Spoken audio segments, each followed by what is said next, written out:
Sir, ಈಗ ದಸರಾ ವಿಚಾರದಲ್ಲಿ ಬಹಳ ದೊಡ್ಡ ಮಟ್ಟದ ಚರ್ಚೆ ಆಗ್ತಾ ಇದೆ. ತಾವೇ ನಿರ್ಧಾರ ಕೈಗೊಂಡಂತ ಹೆಸರು ಆ ವಿಚಾರಕ್ಕೆ ಬಹಳ ದೊಡ್ಡ ಮಟ್ಟದ ವಾದ. ಹೈಪವರ್ ಕಮಿಟಿನಲ್ಲಿ ನನಗೆ ಅಧಿಕಾರ ಕೊಟ್ಟಿದ್ರು. ನಾನು ಇದು ಬ್ರೂಕರ್ ಪ್ರಶಸ್ತಿ ಬಂದಿದೆ.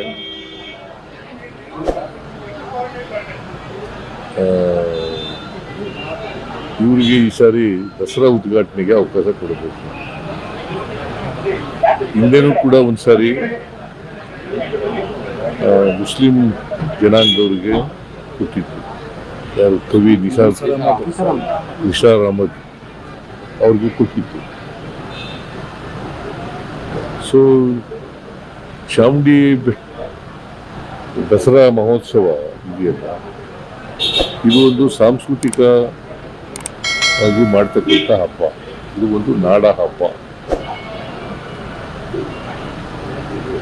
ನಾಡ ಹಬ್ಬದಲ್ಲಿ ಇಂಥವರೇ ಉದ್ಘಾಟನೆ ಮಾಡಬೇಕು ಅಂತ ಏನಿಲ್ಲ, ಇಂಥ ಧರ್ಮದವರೇ ಉದ್ಘಾಟನೆ ಮಾಡಬೇಕು ಅಂತ ಏನಿಲ್ಲ. ನಾಡ ಹಬ್ಬ ಅಂತಂದ್ರೆ ಎಲ್ರಿಗೂ ಹಬ್ಬ. ಹಿಂದೂಗಳಿಗೆ, ಕ್ರಿಶ್ಚಿಯನ್ರಿಗೆ, ಮುಸಲ್ಮಾನರಿಗೆ, ಬೌದ್ಧರಿಗೆ, ಜೈನರಿಗೆ ಮತ್ತು ಇವರೆಲ್ರಿಗೂ ಕೂಡ ಹಬ್ಬ ಇದೆ. ಈ ಹಬ್ಬನ ಹಿಂದೆ ಮಹಾರಾಜರ ಕಾಲದಲ್ಲಿ ಹೈದರಾಲಿ ಟಿಪ್ಪು ಆಚರಣೆ ಮಾಡ್ತಿರ್ಲಿಲ್ಲ ದಸರಾನ. ಹೈದರಾಲಿ ಟಿಪ್ಪು ಮಹಾರಾಜರ ಆಳ್ವಿಕೆ ಇಲ್ಲದೆ ಇರುವಾಗ ಹೈದರಾಲಿ ಟಿಪ್ಪು ಮಾಡ್ತಾ ಇದ್ರು. ಆಮೇಲೆ ಮಿರ್ಜಾ ಇಸ್ಮಾಯಿಲು ಜವಾನರಾಗಿರ್ಲಿಲ್ವ, ಅವರು ದಸರಾ ವಿಜೃಂಭಣೆಯಿಂದ ಮಾಡ್ತಾ ಇರ್ಲಿಲ್ವ. ಅದರಿಂದ ಇದು ಒಂದು ಧರ್ಮಾತೀತವಾದಂಥ, ಜಾತ್ಯತೀತವಾದಂಥ ಹಬ್ಬ ಇದು. ಈ ಹಬ್ಬಕ್ಕೆ ನಾನು ಬ್ರೂಕರ್ ಪ್ರಶಸ್ತಿ ಪ್ರೈಸ್ ವಿನ್ನರು ಅವ್ರನ್ನ ಈ ಸಾರಿ ಮಾಡಬೇಕು ಅಂತೇಳಿ. ಯಾಕಂದರೆ ಬ್ರೂಕರ್ ಪ್ರಶಸ್ತಿ ವಿಜೇತರು ಭಾಳ ಕಡಿಮೆ ಕರ್ನಾಟಕದಲ್ಲಿ. ಇವರು ಎರಡನೇವರು ಇರಬೇಕು. ಸೊ ಇವ್ರಿಗೆ ಬಾನು ಮುಸ್ತಾಕ್ ಅವರಿಗೆ ಈ ಸಾರಿ ದಸರಾ ಉದ್ಘಾಟನೆ ಮಾಡ್ತಕ್ಕಂಥ ಅವಕಾಶವನ್ನು ಸರ್ಕಾರ ಕಲ್ಪಿಸ್ಬಿಟ್ಟಿದೆ. ಯಾರು ಧರ್ಮಾಂಧರಿದ್ದಾರೆ ಅವ್ರು ಮಾತ್ರ ಕೆಲವರು ಮಾತಾಡ್ತಾರೆ. ಸೊ ಅವ್ರಿಗೆ ಇತಿಹಾಸ ಗೊತ್ತಿಲ್ಲ ಅಂತ ಅನಿಸುತ್ತೆ.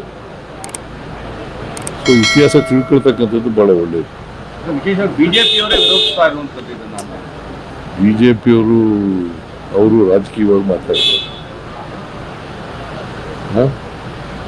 ಜಾತ್ಯತೀತವಾಗಿ ಮಾತಾಡ್ತಾರ, ರಾಜಕೀಯವಾಗಿ ಮಾತಾಡ್ತಾರೆ. ಸರ್, ಅವರು 2 ವರ್ಷದ ಹಿಂದೆ ಬಾನು ಮುಸ್ತಾಕ್ ಅವರು ಕನ್ನಡಾಂಬೆ ವಿಚಾರದಲ್ಲಿ ಕೆಲವೊಂದು ಭಾಷಣ ಮಾಡಿದ್ದಾರೆ. ಒಂದು ಅರಿಶಿನ ಕುಂಕುಮ ಕನ್ನಡಾಂಬೆಗೆ ಇತ್ತು ತಪ್ಪು ಅನ್ನುವಂತ ಅರ್ಥದಲ್ಲಿ ಮಾತಾಡಿ. ಎಲ್ಲಿದೆ ಬಾನು ಮುಸ್ತಾಕ್ ಅವ್ರದ್ದು ಒಂದು ಭಾಷಣ ಎಲ್ಲಿದೆ? ಜನ ಸಮಾವೇಶದಲ್ಲಿ ಮಾತಾಡಿದ್ದಾರೆ. ಏನಂತ ಮಾತಾಡಿದ್ದಾರೆ? ಜನ ಸಾಹಿತ್ಯ ಸಮ್ಮೇಳನದಲ್ಲಿ ಮಾತನಾಡುವ ಒಂದು ಭಾಷಣ ಸರ್. ಅದಕ್ಕೂ ಇದಕ್ಕೂ ಸಂಬಂಧ ಏನು? ಅಲ್ಲ, ಕನ್ನಡ ತಾಯಿಯ ಬಗ್ಗೆ ಇದಕ್ಕೂ ಸಂಬಂಧ ಏನು? ಅಲ್ಲ, ಅದು ಕನ್ನಡ ತಾಯಿ ಬಗ್ಗೆ ಗೌರವ ಇಲ್ಲದೆ ಮಾತನಾಡಿದರೆ. ಇಲ್ಲ, ಕನ್ನಡ ತಾಯಿ ಬಗ್ಗೆ ಗೌರವ ಇಲ್ಲದೇನೆ ಕನ್ನಡದ ಬರೀತಾರ? ಎಲ್ಲ ಹೇಳ್ದಯ್ಯ, ಕನ್ನಡ ಭಾಷೆಯಲ್ಲಿ ಬರ್ದಿರೋದಲ್ವಾ?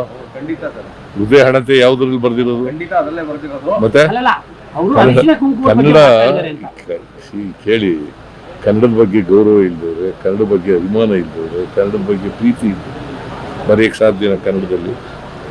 ಅವರೆಲ್ಲ ಸಾಹಿತ್ಯ ರಚನೆ ಮಾಡಿರ್ತಕ್ಕಂಥದ್ದು ಕನ್ನಡದಲ್ಲಿ. ಅರಿಶಿನ ಕುಂಕುಮದ ಬಗ್ಗೆ ಮಾತಾಡಿದ್ದಾರೆ. ಅವ್ರು ಏನೋ ಒಂದು ಕುಂಟಿ ನೆಪ ಹುಡುಕ್ತಾ ಇದ್ದಾರೆ.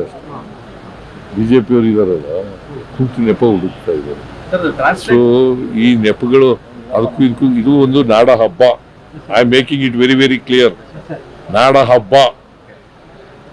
ಈ ನಾಡ ಹಬ್ಬ ಉದ್ಘಾಟನೆ ಮಾಡಲಿಕ್ಕೆ ಆ ಧರ್ಮ ಈ ಧರ್ಮದವರು ಅಲ್ಲ, ಎಲ್ಲ ಧರ್ಮದವರು ಕೂಡ ಹಬ್ಬ ಆಚರಣೆ ಮಾಡ್ತಾರೆ. ಅದರಿಂದ ಈ ಹಬ್ಬನ ಉದ್ಘಾಟನೆ ಮಾಡಲಿಕ್ಕೆ ಬಾನು ಮುಸ್ತಾಕ್ ಕರೆದಿರ್ತಕ್ಕಂಥದ್ದು ಸೂಕ್ತವಾಗಿದೆ.